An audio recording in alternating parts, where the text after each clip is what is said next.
I know we're starting today off with native plants, and we talk about this a good bit here on the podcast, but everyone brings like their own angle to it. What's your take? Well, first, I just want to say what you just described is actually what a naturalist is. It's somebody who has like an interest in nature and wants to learn about it and then kind of apply it to their own life in some way. And in my case, as a naturalist, my job at the National Wildlife Federation is to communicate that out to everybody else out there and hopefully inspire them to want to get involved in the conservation efforts, not only for wild animals, but also plants too. And so that's a kind of what native plants are. They're the wild native plant species that co-evolved alongside the wildlife in any given region of the country. And, there's several dozen ecoregions here in North America, and every one of them has a slightly different kind of natural plant palette. And so one of the big messages of the National Wildlife Federation is if we want to help restore habitat for songbirds, for butterflies like the monarch butterfly, like our declining bees and other pollinators, the number one best way to do it is to restore some of those native plants that we've gotten rid of in favor of, pavement and strip malls and lawns and non-native plants that don't really support the wildlife. Yeah, I mean, it makes total sense. It's interesting, like as I've grown up as a gardener, you sort of get the layers of society peeled back, I suppose, and you start to reveal like what we have replaced the natural world with and then what the consequences of that might be. And I've seen it play out on a very small scale, here at my garden where we have a pond now. We have obviously way more plants in the garden, whether they be perennials, annuals, or natives. I know that those overlap, but you get my point there. And yeah, it's just crazy to see how much more life there is here in the garden now. And now, is it all the exact native species that would have been here anyways? Probably not. Right. But I'll take what I can get, I guess, and hopefully round out more of it as we go. And look, I think that's a really, really important point. I think a lot of people get intimidated when you start talking about native plants and restoring habitat.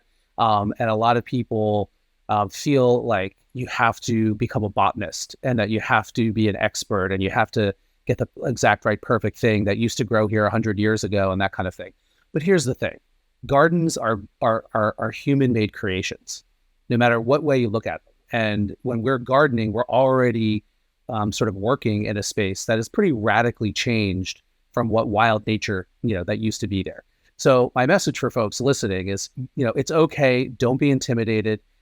Like you said, Kevin, you kind of do the best you can. And the great news is that in the 20 plus years that I have been working in this space, in this sort of garden for wildlife space at the National Wildlife Federation, I've really seen a massive change. When I'm out in the world doing, speaking engagements, I always ask people, show of hands, who knows or who has ever heard of the concept of a native plant?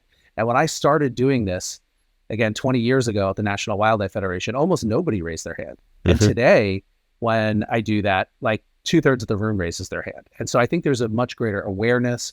The garden industry and the hort industry is really coming a long way, or has come a long way, and doing a lot more than I've ever seen to get some of these native plant species into cultivation and make them a little bit easier for people to get for their garden spaces. So, a garden is a recreation or an inspiration of the natural world that used to be there. It's never going to be an exact, perfect, pristine, sort of wild nature. And what is that anyway, right? So that's, and that is that last little sentence you tossed in there is, to me, where I go with it sometimes. I go, because a garden's really like a simulacrum of nature, right? It isn't what would have happened had humans not intervened, but also our nature, we evolved on this planet. And so we happen to be capable of shaping it to a degree that it may not have understood, I suppose, as we evolved, I guess. But yeah, it's really interesting, the idea even of why something becomes native or non-native. Like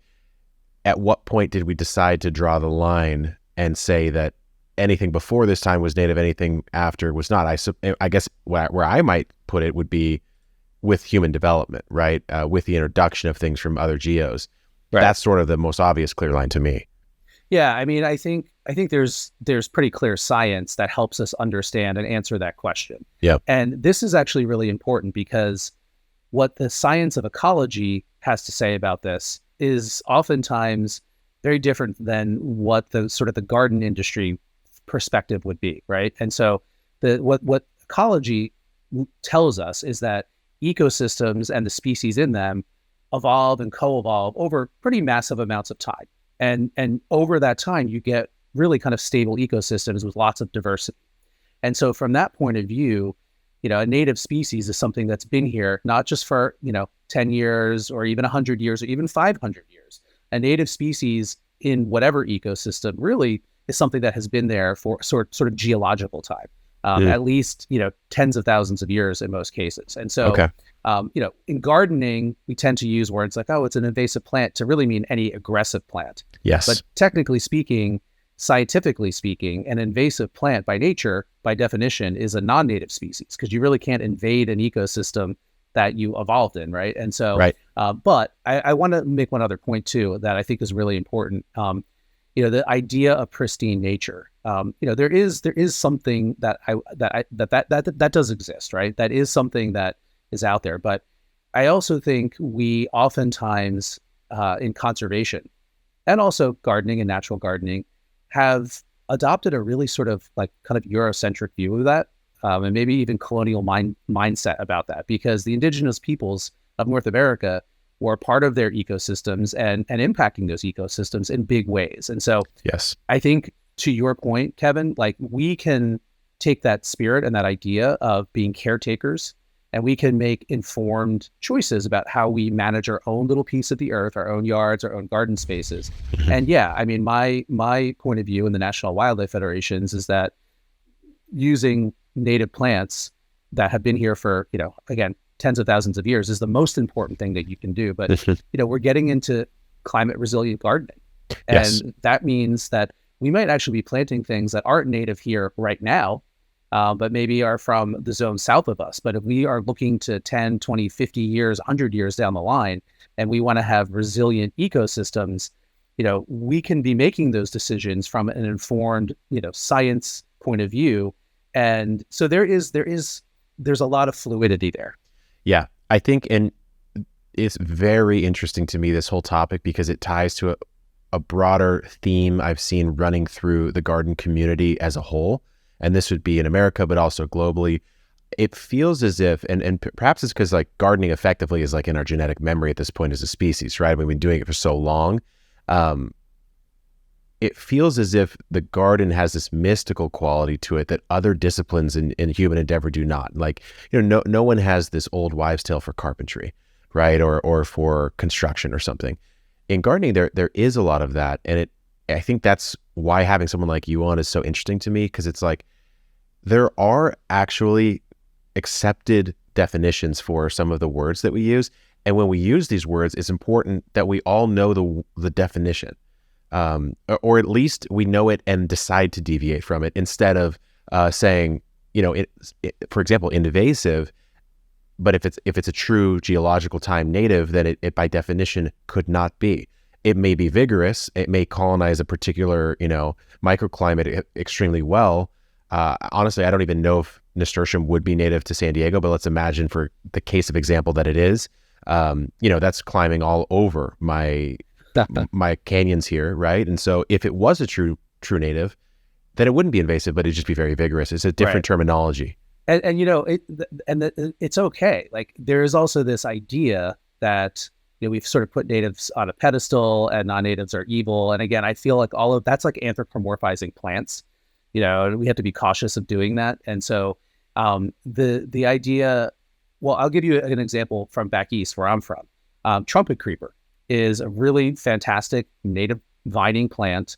Hummingbirds love it. And it grows native over much of the eastern part of the country. It is extremely aggressive and not a good choice for many garden spaces, especially smaller ones, because it'll totally take over.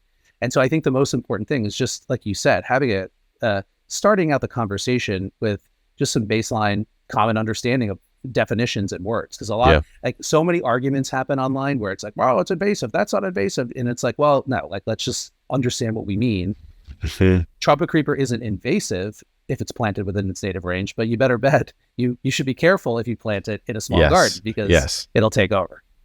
Yeah. I mean, and some of this is just sort of just understanding how life works, as in like the biological systems of life. I mean, you can throw deer on an island with tons of forage with no natural predator. Of course, they're going to run wild and then, effectively drive themselves extinct. It's, you can look at these patterns, and I guess it kind of goes to your initial comment about being a naturalist. I suppose, I guess I would be one. I don't know. Would I be considered a naturalist? Everybody can be a naturalist. That's one of the coolest things about it. Like, I don't have a diploma that says, naturalist. I Sure, have a degree in ecology and political science. So anybody can be a naturalist. Jane Goodall is a naturalist. Yeah. Charles Darwin was a naturalist. My 13-year-old niece is a naturalist, out taking pictures, using iNature and all of those things. Sure. So, yeah. Let's end it here for today's show, David.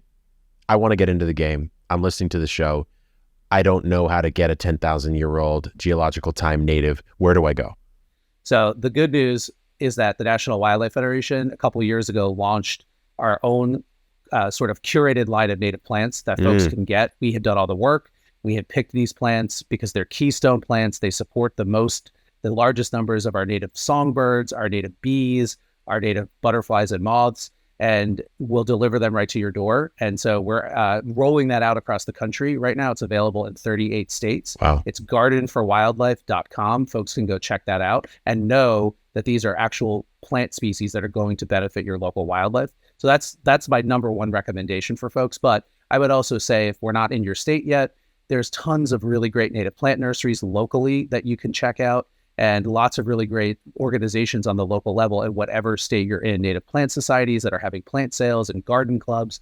So get local, and we're here to help you on the big picture online if you can't find what you need in your local community. That's awesome. Yeah, I just popped over to the site. There's a plant finder quiz. You can shop by zip.